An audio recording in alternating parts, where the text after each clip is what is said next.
beginning, humanity has yearned to understand itself and its relationship with its Creator.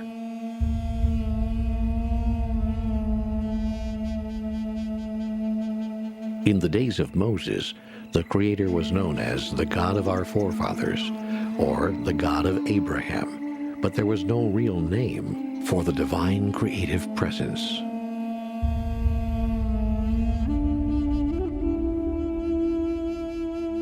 Then one day, Moses, who was just a poor shepherd, came upon a burning bush, and yet the fire did not consume the bush. A voice spoke to him, saying that he must go unto the Pharaoh Ramses and demand the release of the Israelite slaves.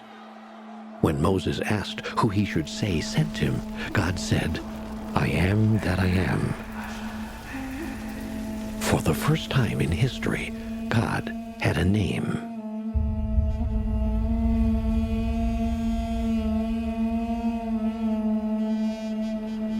Armed with the power of God's name, I am that I am, Moses produced some of the greatest miracles of the Bible.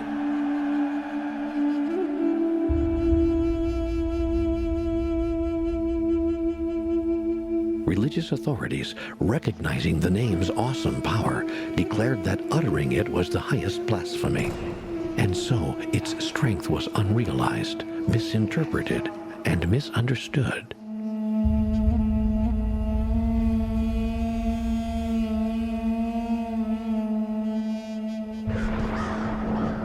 Moses never reached the Promised Land, nor did the code that could unlock the awesome power of God's name and set all of humanity free.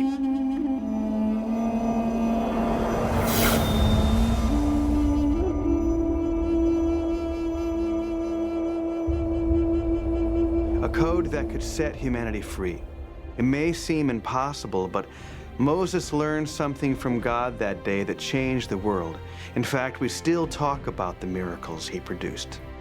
When God gave Moses the name, I am that I am, there was a simple code that went with it that unlocked the true power and meaning of the words.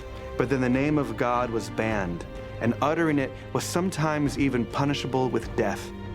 And so the code was lost. A code is a system of letters, numbers, or symbols that communicates information when converted into normal language. If the Moses Code could unlock the power of God's name today, is it possible that we would have the power to create miracles just like Moses did 3,500 years ago? For the first time, world-renowned scholars, psychologists, and philosophers will reveal the Moses Code and how you can harness its energy to change your life. Today we have the power to destroy the world many times over, but the Moses Code unleashes a new kind of power, one that creates worlds and helps us fulfill our individual and collective destiny. Incredibly, the Moses Code is far simpler than you may have imagined. Most of us were taught that the name given to Moses was, I am that I am. That doesn't make sense without the code. In reality, the name was much simpler. The Moses Code is a common symbol, something that we see and experience every day. The Moses Code is a comma. The Moses Code is a comma? A comma. I don't think so. I am that I am with a comma. We're not saying that the Moses Code is a comma. We're saying the Moses Code needs a comma. I am that, comma, I am.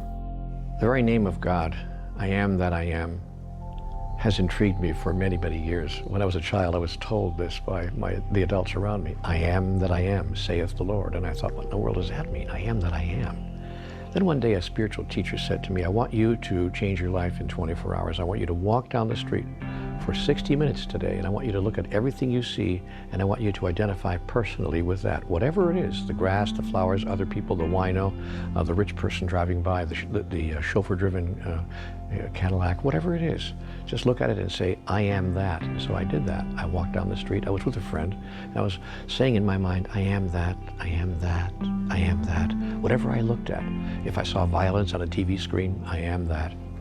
If I saw something beautiful happening in the park between a mother and a daughter, I am that. I was just saying that to myself and allowing myself to identify with all that is. And the friend that I was with looked at me and said, "What are you doing?" And I said, "Oh, I'm just saying I am that." She said to me, "No, you're not that. You're not that, you're you." I said, "No, I am that. You don't understand, I really am that." She says, No, you're you. You're really mixed up in your head." I said, "Listen to me, I am that, I am." And then I said, "Oh my God, did you hear what I just said? I just said, I am that. I am." The great name of God, I am that I am, has been misunderstood from the beginning of time. It's simply God's simple way, God's very human way of saying an enormous truth. I am that. I am. This is the presence of God saying, I am that. Everywhere you see me. People used to say God is in everything. Really, everything is in God. God isn't just saying that I created that. God is this field, this presence that is everywhere in its fullness. God is saying, I am that. I am that. I am that person. I am that. I am that experience. I am that. I am every that there is. Many of us are still stuck at kind of a fifth grade idea of God. And so we have, I am that I am is this man in the sky with a white flowing beard and these big long flowing robes. God made us in its image, and we've been trying to return the favor ever since, meaning that we've made God in a man's image. And this I am that I am is out there, ready to decide capriciously whether to bless us or punish us for certain things. Now, of course, God can't be jealous because God's the only game in town. God is infinite, omnipresent, omnipotent, omniscient, so there's nothing for God to be jealous of.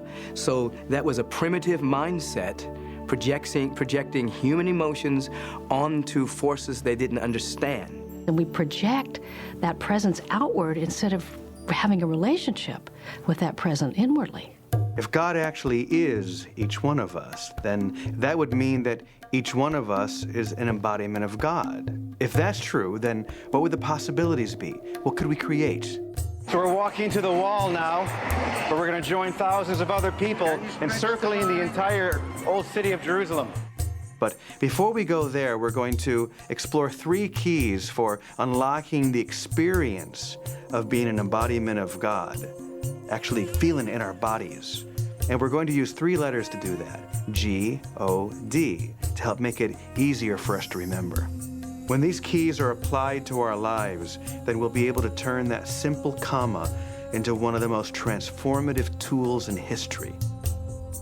The first key for experiencing ourselves as an embodiment of God is giving. We've all heard that it's better to give than to receive, but is that really true? And how can we give if we don't have enough ourselves?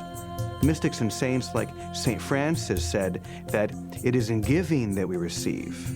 Is that just a nice spiritual slogan? Well, it really only comes down to one idea that's pretty far out. That which we give to others, that which we give to the world, we give to ourselves. So whatever one wants to experience in one's own life, one chooses to give away. Now, of course, the thought is, how can I give it away if I don't have it? Because the reason I'm trying to draw it to me is because I don't have it. But the very giving it to another is what causes you to realize you've had it all along. There's a part of your brain called the limbic brain that is not time-oriented and it's not object-oriented, meaning it can't tell the difference between itself and others, and it has no sense of past, present, future. That timeless and objectless place in my brain receives what I'm giving because it doesn't know whether it's going out or whether it's coming in. Whatever it is that we are creating for someone else, our bodies experience it first. So when we offer the prayers or the thoughts, feelings, and emotions of peace for our loved ones, halfway around the world or between nations, we are experiencing that peace and that healing as well. And in this way, once again, we see the example that giving truly is receiving. So, if you criticize other people, your brain doesn't know you're criticizing them. It receives it as if it was self-directed. If you care for and give to another person, that part of the brain doesn't know which way it's going, so it always receives. The brain always receives as a gift to itself what is given to another person. We don't even have physical contact anymore. We don't look at each other because of technology. We barely see each other face to face. So we're missing that connection also. Make that connection. Give back to someone. Let that person cut in line. Let that person in traffic. And I'm telling you, it just keeps, it'll flow, and you'll feel better for it. That there's a dimension about who we are, that as a result of giving, that's the only way we make that connection. That's why my favorite book says, the greatest among you will be your servant. A servant is a giver. I think service is misunderstood in our culture because we confuse service with servitude or servant, which to the ego is offensive, it's demeaning, it's like but there is a saying, and I always have used it, to service to rule. To be able to be of genuine service really allows you to feel that your energy and your efforts make a difference. September 2001, I was in New York. I awoke to the news, and my friend that I was staying with, Doug, we went to the roof of his apartment building and watched the World Trade Center crumble. And both of us simultaneously looked at each other and said, we have to go down there right now. We were literally running against the current of people that were rushing out of the scene. We were running into the scene. Doug works in the media, so he had media badges that allowed us to get beyond barricades that were just being set up by local police. There was still no support system for these firefighters and these rescue workers. So it became a real necessity that we find food and water really fast. So we actually, with the support of a couple of NYPD police officers, we started looting all the nearby delis and supermarkets. And we had turkey meats, and we had the finest of New York delis meats and everything. After a while, it became clear that there was just one food that all the rescue workers wanted, and that was peanut butter and jelly sandwiches. And I later realized that it was because it was comfort food. And it was the first area where they actually did the first roll call. Fire chief stood up on top of one of the crushed fire trucks. There were probably 400 names that he called off, and at least half of them were not present. As the reality set in with all of the firefighters around, that they were not present because they were not alive. They were in the building. They started to literally crumble like dominoes all around us. They fell to their knees, they sat on curbs, and these big hardened men were just in tears. The earth movers came in to clear the way for all of the rescue vehicles, and Wall Street was lined with fine automobiles, so the only way to move them was to literally push them over with these earth movers. They just flipped the cars one at a time, all the way down the road, flipping cars out of the way. And I watched these material items go from being this beautiful car that I was drilling over to just being trash in seconds. We watched them, we just stood there, like 12 guys going, oh my God, how can they do that? But then it became really clear to me that it's like, that was so irrelevant to the task of finding people alive that all of the material world was just garbage at that point. It didn't matter. I had suited up, rescue workers' uniform, basically, with the respirator and everything on. And this actually ended up becoming my pass to get into the ground zero, where it was nothing but qualified rescue workers. And here I was, just a civilian with really no qualification to be there. So the first victim that was found was this little man in a suit, and he had been completely crushed and disfigured under a fire truck. And I stood there looking at him and imagining what his story must have been, that he likely hid under the thing that felt the most secure, like a fire truck. Do you know what I mean? He probably crawled under that fire truck as debris was falling, only to be crushed under that fire truck when that entire rig was crushed upon him. And so that was really the first sobering moment of, wow, okay, this is what we're here for, and this is what we're going to witness, and am I up for it? And it was, I didn't really even have to think about it. It was just a yes. We have to understand that when we perform service for others, we're not really doing that. I mean, it looks like in the illusion that we're doing that we are serving others, but the truth is there's no one else to serve but the self. There's nothing going on in the world except self-service. The more you give, the more you receive. But the desire to give is not strictly for getting in return. There's not this intellectual thought of, okay, well, I'm going to give to you, you, and you, because if I do, then maybe I'll get something. Most of us operate in that mode already. Moses didn't do that. He just gave and received and served. We want to give as God gives, without expectations, without wanting anything in return, just to connect with another person, to serve in the grandest way. Greatness is your capacity and your willingness to be of service. Service to what? Service to love, service to peace, service to beauty, service to God, service to joy. I think that when we do that, when we take our attention off all of our problems and all of our circumstances, and we put it on somebody else, it's the thought of doing that that allows us to lose track of ourselves and lose track of our problems, and that's an act of creation. Recently, I was inspired by my own son, Bo, who was having a bar mitzvah, and the rabbi explained to him that the mitzvah was really in the stretch, going beyond what he felt comfortable doing. What kind of challenges do you feel like you faced and that you had to overcome to do this great mitzvah? I'm giving away all my money, so that's always hard. What kind of project are you going to do? I'm raising money to build a school in a poor part of Uganda. He decided that he would build a school. An entire school? Yeah, a 7-room schoolhouse. And donate 100% of his money. So Moses did exactly the same thing you're doing, Bo. He left his comfort zone to do something good for people that desperately needed it. The village where Bo's project is going to be built is called Chikoiro. And the difference between a child going to school and not going to school is really the difference between life and death for many children. It says, Bo, I've decided to put my money towards the school. We've received money from over 500 people. That's great. How old is she? She's only 12. That's weird. No, I think that's beautiful. I know, that's awesome. They were just ecstatic, and they really got that this was a child helping children. How does it feel to be a philanthropist? What's a philanthropist? This has been a tremendous opportunity, not just for the children of Chikoiro, but for kids in the U.S. to get the idea that there's more that they can do. There are some people that don't have the capacity to receive the good that wants to come into their life, and they end up becoming martyrs. They end up burning themselves out because they give, but they never replenish themselves through being available to the presence, expressing through them through receptivity.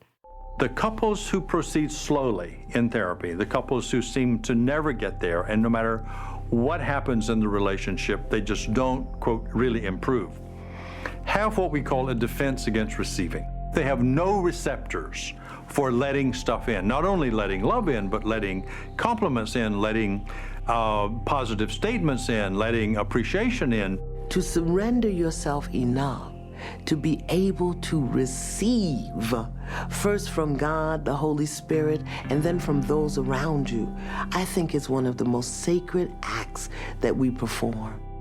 The complete whole state is an individual that gives with ease and with grace. They're here to give, to share their gifts, their time, their talents, their capacities, while at the same time they're in tune with the fundamental order of existence, their real being, and they're receptive to this flow through them. They can receive love, they can receive intuitive hits, they can receive wisdom and guidance, they can receive the beauty that is everywhere. So there's a complete cycle, and ultimately giving and receiving are one.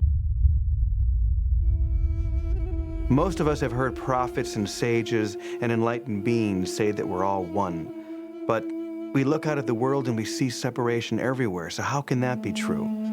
Does that mean that I'm one with Jack the Ripper as well as Mother Teresa? Does that mean that I'm one with you? Are these just airy-fairy ideas, or could this be the next step in all of us realizing that we're actually an embodiment of God? The fundamental principle that you find encoded in all major religions, all authentic spiritual paths, is this spiritual idea called oneness. That we are at one with life, we're at one with the presence of God, we're at one with each other. We find that in all the traditions. Hear, O Israel, the Lord our God is one presence, one power. The Atman, the Buddha nature, the Christed one. It's in quantum physics. Rupert Sheldrake, the unified field, one presence everywhere. This oftentimes doesn't seem to square with physical evidence. primarily because the average individual sees the world through the filter of a sense of separation. They see the world through their senses. And if you're more in the ego, then you're going to sense survival fear, this angst that you've got to get yours, that it's all about getting. Through spiritual practices, you go beyond the sensory realm and you enter into a field where you see, not with eyesight, but with insight, that everything is connected. The scientists, the quantum scientists would call it a unified field that is everywhere in its fullness, that is undivided. That's what being awake means, is to say, well, I'm dancing in this illusion of separateness, but I'm not separate. For once an individual is broken through, then all the things on the surface that seem separate begin to work together for our good, because we're now in tune with everything on the invisible level. So you end up working not harder, but you end up working a lot cleaner, a lot easier, because you're in tune with all of life. So you're not trying to make something happen on the surface, you're trying to make something welcome on the invisible side of life. So oneness is the primary principle. It's the linchpin of power. We're at one with God, one with love, one with life, one with all the power that there is. Until we're willing to embrace the totality of our humanity and our divinity, we can never be in oneness, because we're taught to say, I'm not that. We're taught to say, you know, I see something I don't like, so I don't want to be that, and we push that part of ourselves aside. And at times, all of us, including myself, at times find it hard to be at one with someone or someones that either don't agree with us or that have values that would be we believe to be totally destructive. These days, I'm having a lot of trouble with phony people. And I can see that I don't like that part of myself, that I'm always searching for ways to be more authentic and more real and show more of myself, even as a teacher. I finally went to take my first nap in 40 plus hours. I really don't know. It was kind of timeless there. And I found an apartment building that had been completely abandoned. And so I went into the lobby of this apartment building, and I found a couch, and I dusted it off, and I laid down on the couch with my face against the back of the couch, and I cuddled up, and I bundled up, and probably about a half hour into my sleepless nap, I could feel the little man, the first victim that we found, the little man in the suit. I could feel him kneeling behind me, and I could see it vividly. He was kneeling behind me, his disfigured face staring at the back of my head. I could feel his breath on the back of my neck, and I was pretty terrified. And I just laid there for, I don't know how long it was, 5 or 10 minutes, just thinking, what is he doing? And I was still and quiet long enough for that voice, that voice, whatever you want to call it, my internal voice, that said to me very loud and clearly, this could be your Vietnam, or ... And it just left me kind of hanging like that. I didn't know what the ... was, but I knew what the this could be your Vietnam meant. Having grown up, seeing all of the ex-vets with all of their drama that they've brought back from the war and their flashbacks, having just had my first Ground Zero flashback, I knew that this could be something that could stay with me that way for the rest of my life, and it could probably trouble my future. And I knew that the answer to the or was back out on the rebel. So I got up and I suited up again, and I put my mask on, and I walked around the building, and as I rounded the corner, they had put up a new work light, and it was this very bright, brilliant light. And everything just seemed so bright and so brilliant that I was like just struck. And I just looked around at all these people, and everything just instantly appeared different to me. And I stood there with tears in my eyes. It felt like the world was in slow motion. I was watching people go by, and all I could see was just spirits crossing and spirits working and chain gangs of spirits. And it was so clear to me that everything was interconnected, and it was all one big body of God. Everybody had dropped their egos, they had dropped their identities, they had dropped their rank, and they were working together for the greater good of all. And I was so lit up with possibility for humankind of what it can be like when we all are working together in this way. And I could really get beyond concept what oneness was. Knowing that the entire world was experiencing what it was experiencing, all the separation and fear and chaos that was going on in the world, here I was standing there, experiencing the greatest bliss and beauty of my life. And I remember just wishing that the world could see this situation through my eyes. When I first decided to be on this spiritual journey, I was really looking to become a better me. And my sister always told me that I was angry and I was selfish and self-absorbed and these whole list of characteristics that I didn't want to be. So I started working on becoming this nice person. And I learned how to talk in a nice voice. And I learned how to give things away that I had if you wanted them. I did all these things. And then I went to a seminar one day, and I'm standing there and everybody's looking at me. In the middle of the seminar, this woman shouts out, "You're a bitch." And I thought, well, I know that. How does she know? And she said to me, "Let me ask you something, Debbie. If you were remodeling a house and you were 6 weeks late and $20,000 over budget, do you think it might help to be a little bitchy?" And all of a sudden, a light went on, because I thought if I just got rid of all my bad qualities, and believe me, I have plenty, that somehow that would make me a good person. The piece I was missing is that every dark quality of mine came bearing gifts. And you can go down the list, things that we see that are very negative, oftentimes have the effect of taking us to the next stage of our evolution. You take somebody like a George Bush, he was an evolutionary trigger. He's galvanized the peace movement, parts of the peace movement that had never spoken to each other in many years, since the 60s. He comes along with a war ethic and a preemptive strike war ethic. Peace movement starts talking. So he actually was a very positive force for the evolution of many positive things on the planet. See, if I want to grow and evolve spiritually, I have to take my projection off of them and own and embrace that part of myself. We have to be lovers of humanity. We have to be lovers of ourselves, and even seek to love that which our ego or our mental perception would say, you know what, I can't love that. I'm a phony bitch. Now the question is, how am I going to love myself being a phony bitch? Go within and embrace it anyway. And even as I say this, they're probably going to bleep me out, because nobody can bear that they might be a phony bitch. So then they've got to shut me down, and we all have to pretend like we're not that. People get confused in this conversation because they'll say, well, I'm not a murderer, or I'm not a rapist. But I would say, find out what kind of person would be a murderer.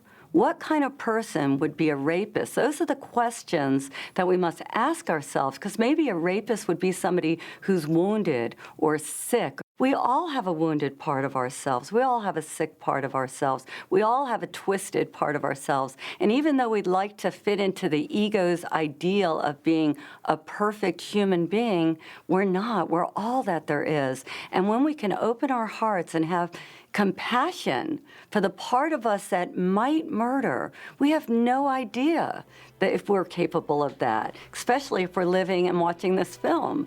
But maybe in the right or wrong circumstances, we are all capable of anything. The most beautiful, glorious act of greatness, and what we would consider one of the most horrible crimes against humanity. And when we embrace all of ourselves, knowing that we're both human and that we are divine, well, voila, all of a sudden you have a whole human being, and what you feel is oneness. I was married to a woman who was in so many ways the embodiment of all the things we're talking about.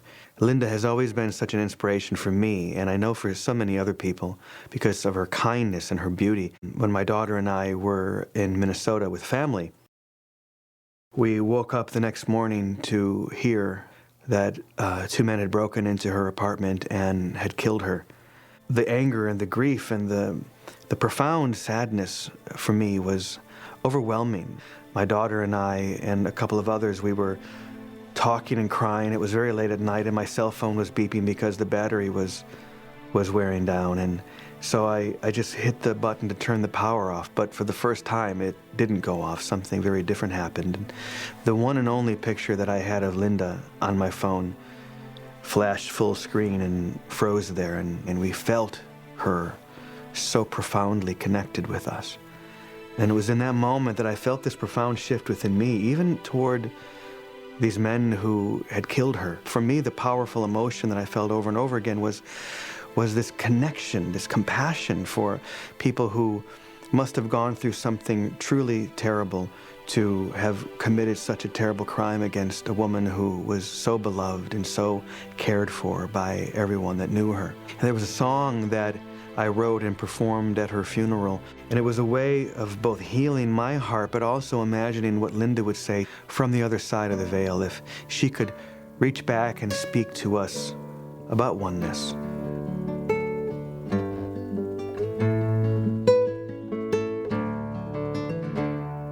And if ever you forget me, just call me by my name, and my soul, it will answer time and time again. And if ever you should leave me, I'm never really gone. You can find me deep within you, in the one.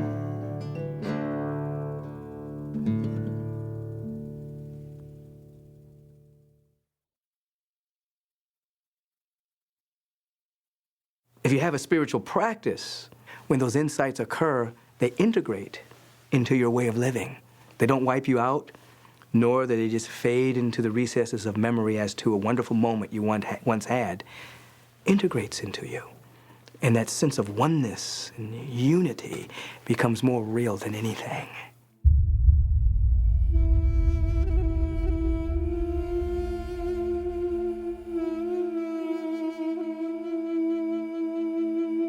Do you have a destiny? Moses believed that his destiny was to lead the Israelites out of Egypt into the Promised Land, while on the other hand, Forrest Gump felt that life is like a box of chocolates and you never know what you're going to get. It can be a little scary trying to tackle an idea so big, but it might be worth another look, since the final key to experiencing yourself as an embodiment of God is to uncover your deepest yearning and your reason for living. The calling is always upon us. There's always something within us that wants to become conscious of itself as us. It's called the next stage of our evolution. There's something within all of us that we must express. So Moses represents you and me, an ordinary person on an ordinary day having an extraordinary experience, where Moses climbs a mountain and there he has an encounter with a presence that shows up as this flame in a bush that is burning, but the bush won't be consumed, meaning that the source of this presence isn't in the material realm. The source of this presence comes from and is presencing that which is divine and eternal. And Moses doesn't know quite what to do with this, as either you or I would do. He knows there's something in him that knows this is about to completely transform his life. Now, I consider myself a fairly spiritual person. But if I were sitting here today and the bush were to start burning, in my mind, I'd go get the fire extinguisher. The bush is always glowing. I had an opportunity to be with a powerful shaman in Africa a few years ago, and we were traveling at night, and I was kind of stumbling, and they were just walking through the jungle like it was daylight. And we went out to a clearing and had this very powerful experience out there, and after the experience, everything was lit up. Everything was aglow with this fire. The leaves were on fire, the ground was on fire, everything was aglow. And I was aware that these individuals that were taking me through the jungle, they were seeing like this. They had this night vision that allowed them to see the luminosity from all of nature. And in that instant, I had the same thing. I had that kind of a spiritual night vision that allowed me to see that everything was ablaze with the Spirit of God. And I thought about Moses seeing the burning bush. At that moment, he was in transcendent awareness, that he could see clearly that God is everywhere and everything is aglow with this fire, this power, and this presence. Moses was having a good day. When Moses asks the bush, asks this flame, asks this presence, who are you? He hears, I am that I am. And we don't know whether the conversation is actually audible in human terms or it's a transmission from the knower that is everywhere present into his heart. But nevertheless, this communication says something. And the communication is this: there is a journey that you are to take.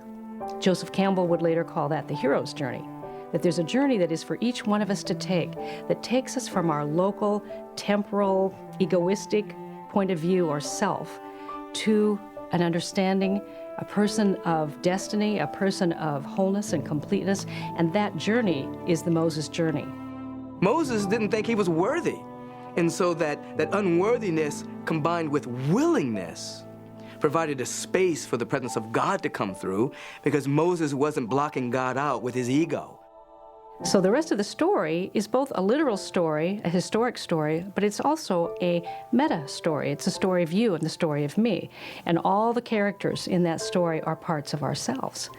So Moses is then told that he must go and free the slaves, and he is to take them to the promised land, or to fulfillment, to the land of milk and honey. And he questions, I can't do this. I mean, he stutters, he can't speak well. He's like, who am I to do this? And you and I feel the same way.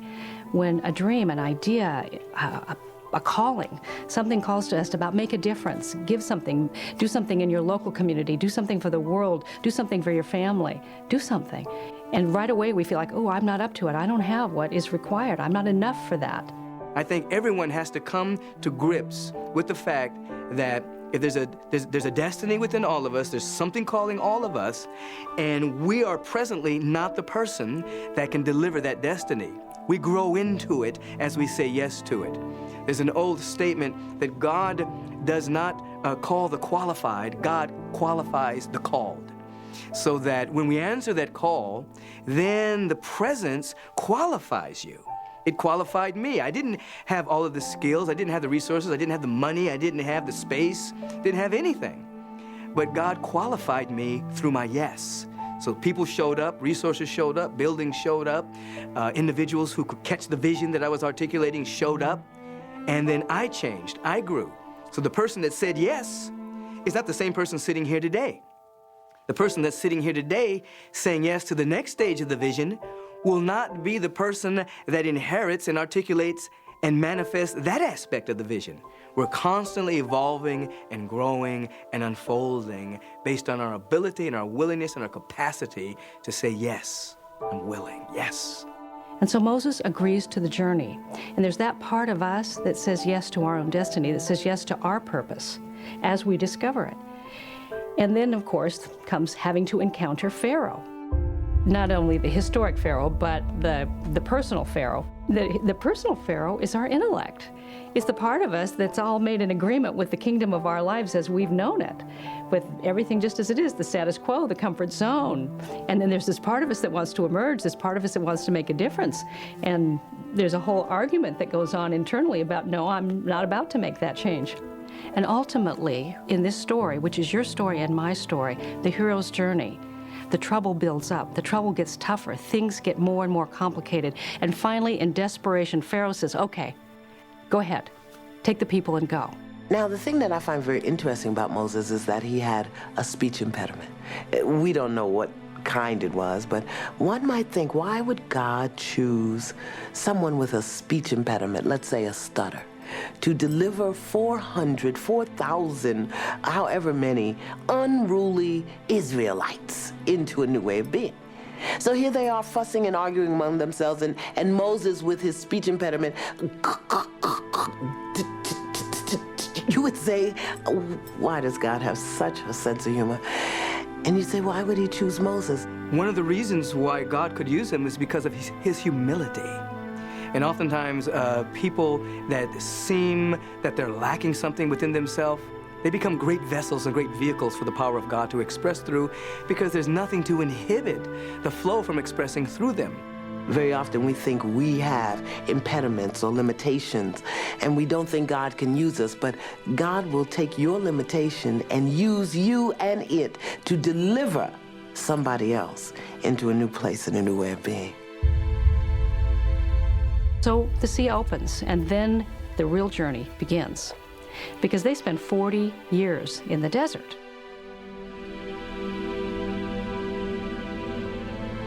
Which is in the Bible and in many of the mystical traditions. 40 is symbolic of simply this, the amount of time required for transformation. Noah has 40 days in the flood. Jesus has 40 days on the Mount of Temptation. Moses has 40 years in the desert. It's the amount of time required for the transformation. And for some of us, this is our 40th moment right now. Watching this right now, we know that this is the moment when the life we've lived is not sufficient to the purpose that we're being called for. I think it's useful for us to understand why the soul came to the body. Now, the soul came into physicality in order that it might experience itself, express itself in the physical world as who it really is, thus to know itself in its own experience. So the fear is that if we identify the I am that I am with the I am that I am, that somehow it makes us pretending to be something we're not being, or taking on something. But what if it's just the opposite? What if by saying that I am an opportunity for the I am that I am to presence divine love through my hands this day to a child that I'm teaching, or to an old person I'm helping carry the groceries, or to someone that I call who's in pain or hurting in some way, and I'm the voice that comforts them. What if when we give ourselves just the possibility that if we allow ourselves, the I am that I am might be an avenue through which the I am, that is God, that is the presence, that is the power of life itself, might find a way, an entry point to make a difference for good right here on planet Earth. But we got to be careful here, because when the ego starts to think that it's God, it just gets arrogant, it gets greedy, it takes us over completely. It's not a pretty picture. We have to dip into our soul, to our essence, in order to be all that there is. The difficulty is this. We're a mixture of a constellation of different identities that have emerged for different reasons. We're mothers, we're fathers, we're brothers, we're sisters, we're employers, we're employees. There's all kinds of identities, and every single identity is pulling upon our energy for its survival.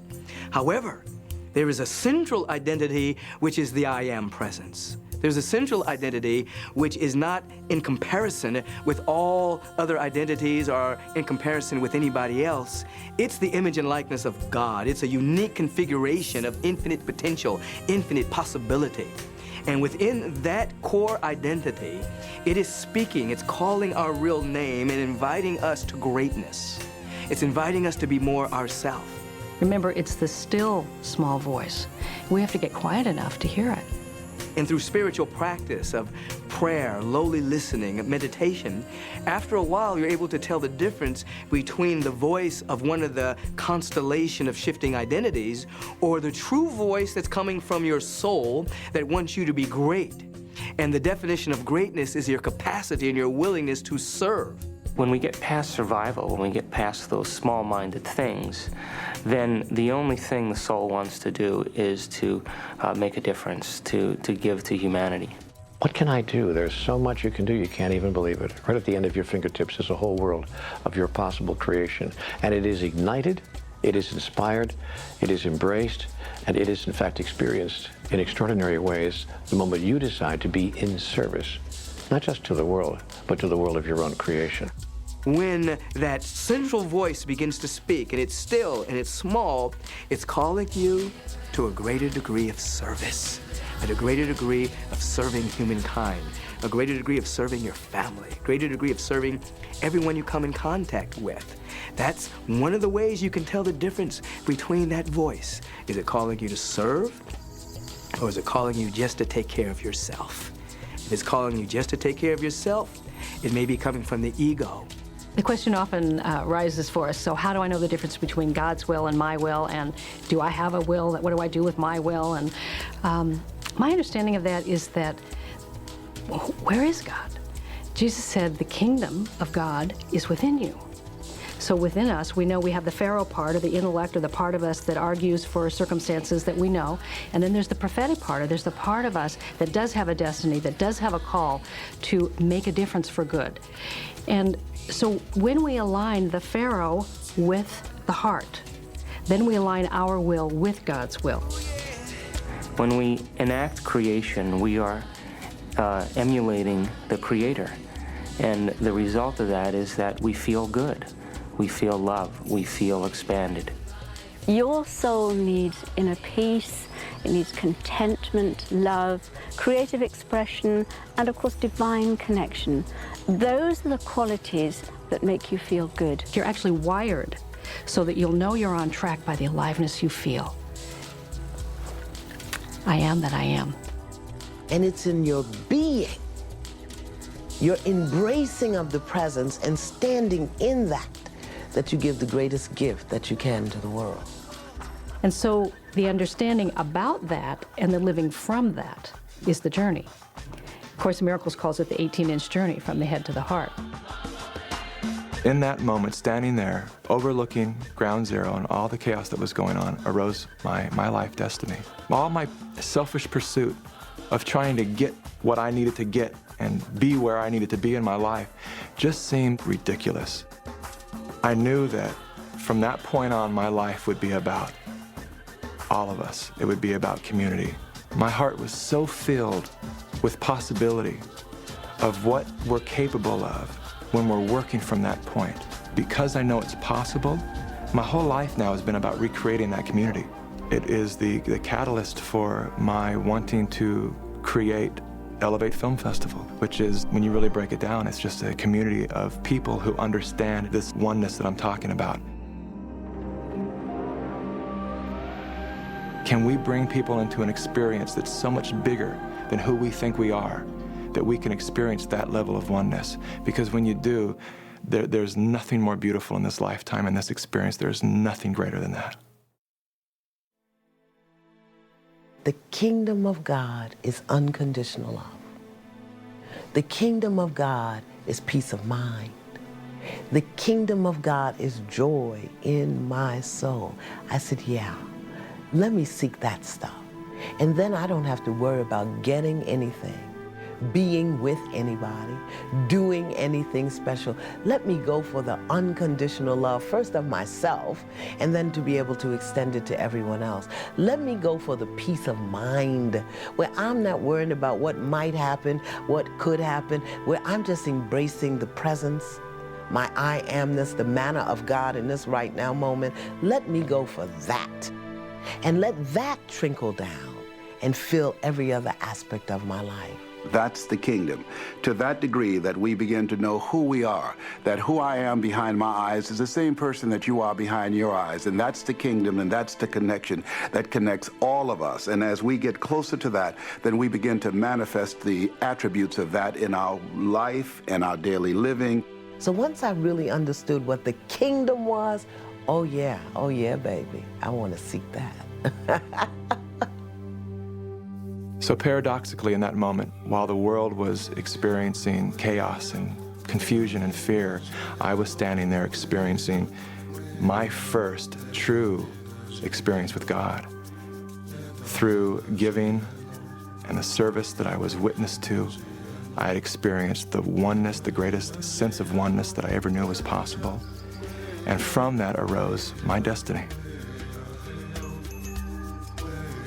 Now that we understand the three keys for experiencing ourselves as an embodiment of God, now it's time for us to consider what we can create from that new experience. If saying and being, I am that I am, really can unlock the power of God within us, the next question is, well, how extensive is that power? Can we move mountains and create miracles like Jesus and Moses? Are these just fantastical ideas, or can they really change the world? I is the creative factor of the universe, and when you add am to it, what you get is the movement of the creative force of the universe. So every time you say I am, you are creating movement. Think of it this way. We say, I am broke. Yes, and that's how you stay. I am lonely. Yes, and that's how you stay. But if we were to begin to use the creative force and energy of that name, I, and the movement of am, to say, I am whole, I am holy, I am complete, I am beautiful, I am gorgeous, I am wealthy, I am, we begin energy moving in our life, and we re-educate our souls. That's all Moses had to do, was to bring that oneness, that creative energy of God, and put an action to it. And Pharaoh had no choice but to back down. He recognized what he was dealing with. He was able to take the I am presence and lift up an entire nation to see who and what they really were and whose they really were. There's actually a way to activate this creative energy through a process that we can practice every day. And the great thing about this process is that it applies to almost every area of our life. And you can remember it with 5 simple words. And guess what the words are? The only thing that changes is what you focus on when you say those words. The first step is to imagine what you want to be, do, or have, and really make sure that it's something that matters. And the second step is to repeat the words, I am that, I am, and allow yourself to expand into that new possibility. So if we want to have a new way of being, we must say it and repeat it time and time and time again. When we repeat things, we encode them in our consciousness. The third step is pretty easy. In fact, you're already doing it. It's to breathe. Controlled breathing centers you, energizes you, and actually amplifies the effect. One way to practice this is to say, I am that, on the out-breath, and then as you breathe in, either think or say the words, I am, like this. I am that. I am. I am that. I am. This simple process takes whatever you're feeling and imagining and projects it out into the world so that you can experience it in your real life. One of the ways I like to support people in doing this is by thinking about the qualities that inspire you, the qualities that you desire. See somebody, maybe you know them or maybe you've read about them, in your awareness. Bring that image of them very close to you, and then just close your eyes and start repeating, I am that, I am. Really allowing yourself to encode that image, that way of being, and those qualities right into yourself. I am the joy I want to experience. I am the peace I want to experience. I am the beauty I want to realize. I am the abundance I want to realize. And through the power of that declaration, through the flow of that kind of energy, it manifests in and as your life. When we talk about manifestation or getting stuff, no, we want 2 cars, 3 houses. You got 1 butt. Why do you need 4 cars? You know what I mean? I could say the same thing about shoes. I've got 2 feet, I've got 80 pairs of shoes. But it's manna to my soul. But manifestation of things is not the same thing as manna, the presence of God that supplies your every need. There's some people that are dominated by the ego, and they try to get. They try to use the principles for acquisitiveness, to get things. And they hoard. And inside, they're very poor people. They may have a lot of stuff, but they're just poor people with a lot of stuff. Advanced students understand that it works exactly the opposite, not to try to magnetize something to us, but to try to bring something through us. Many people say, I just don't know who I am. They don't know their soul. They don't know their soul. And it's great. People think they can reach out, get the cars, the jobs, the best relationships, the money. People get that, and more power to them. But they still say to themselves, I still feel empty. What's missing? You forgot about the soul. And that's really what we want. We want the grace and the majesty and the presence of God to so fill us until it's unspeakable. Because if we can speak it and call it something, we'll try to fix it and change it.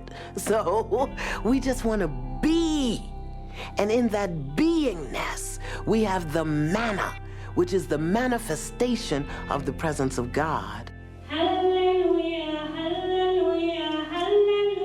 And it's not about a car or a house.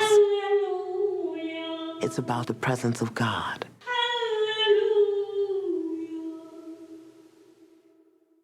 Truly embodying the God presence isn't just about being saintly and having this upward connection to the divine that we would call mystical and enlightened, but it also requires that we fully inhabit our bodies and fully be in our sensuality, our sexuality, and really combine and fuse those energies. Love is God, God is love. So you are God, you are love. And when you use that energy of love, God will always say yes. It will manifest exactly what you want. So if you can access that feeling of oneness or the energy of wholeness, what Jesus calls the kingdom of heaven within you, then you can begin to experience that all around you in the world. But if we have an idea that something other than the kingdom of God is something we would seek after, then we will create, because we are so powerful, we will create in our own illusion that which is not of the heaven of which we dream. That is, we'll create our own hell on earth.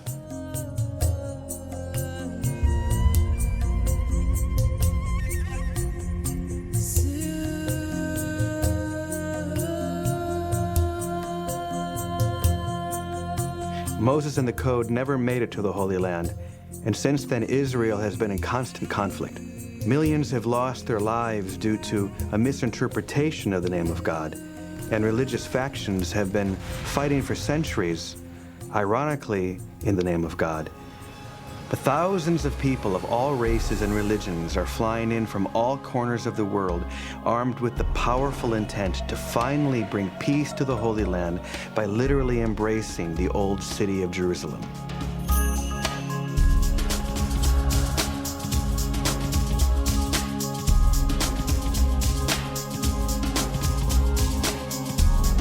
At the time of the hug and before, it is important for us to keep our pure intention and relax.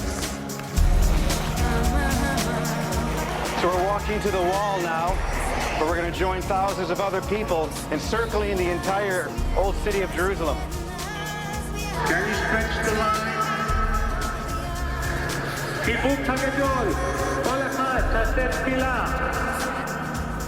We're here facing the wall, so as you breathe out, you say, I am that, meaning I am that peace in Jerusalem. Feel the peace radiating from this city.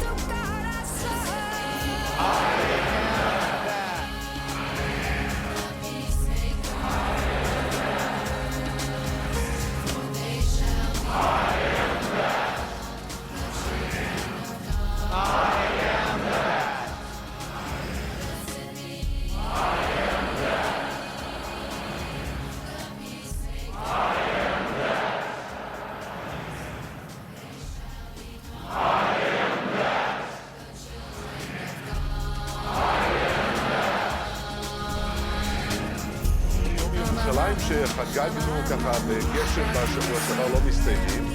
הנה הפעם מחבקים את ירושלים. And so, 3,500 years later, Moses' journey is complete by delivering the true meaning of the name of God to the Holy Land. It began with a conversation, but continues today through each one of us. The door has been unlocked. Now it's up to us to step into a new world.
story, and this one you can repeat. I saw God the other day, just walking down the street. I said, hold on just a minute. How do I know it's really you?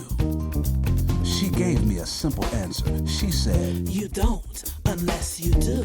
Wait a minute, I don't quite understand all this. Tell me, what do you want with me? You see, I'm not a religious type of person. And he said, you don't have to be. She looked like you, he looked like me.